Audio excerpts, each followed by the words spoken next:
Esther 2. Later, when King Xerxes' fury had subsided, he remembered Vashti, and what she had done, and what he had decreed about her. Then the king's personal attendants proposed, "Let a search be made for beautiful young virgins for the king. Let the king appoint commissioners in every province of his realm to bring all these beautiful young women into the harem at the citadel of Susa. Let them be placed under the care of Hegai, the king's eunuch, who is in charge of the women, and let beauty treatments be given to them. Then let the young woman who pleases the king be queen instead of Vashti." This advice appealed to the king, and he followed it. Now there was in the citadel of Susa a Jew of the tribe of Benjamin named Mordecai, son of Jair, the son of Shimei, the son of Kish, who had been carried into exile from Jerusalem by Nebuchadnezzar, king of Babylon, among those taken captive with Jehoiachin, king of Judah. Mordecai had a cousin named Hadassah, whom he had brought up because she had neither father nor mother.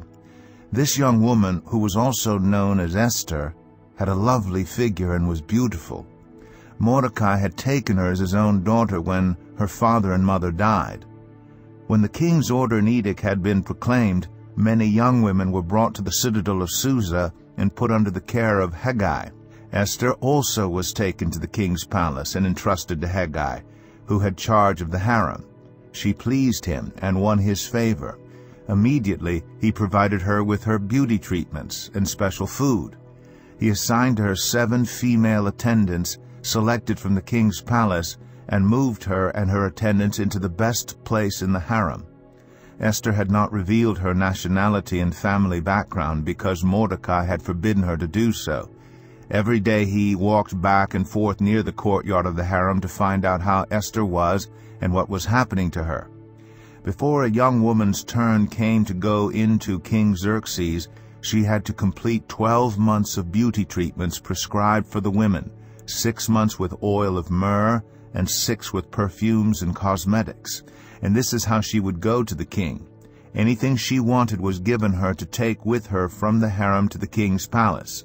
In the evening she would go there, and in the morning return to another part of the harem to the care of Shaashgaz, the king's eunuch who was in charge of the concubines. She would not return to the king unless he was pleased with her and summoned her by name.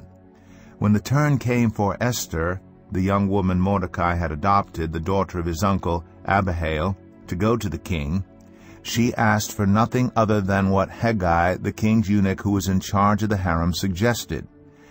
And Esther won the favor of everyone who saw her. She was taken to King Xerxes in the royal residence in the 10th month, the month of Tebeth, in the 7th year of his reign. Now the king was attracted to Esther more than to any of the other women, and she won his favor and approval more than any of the other virgins.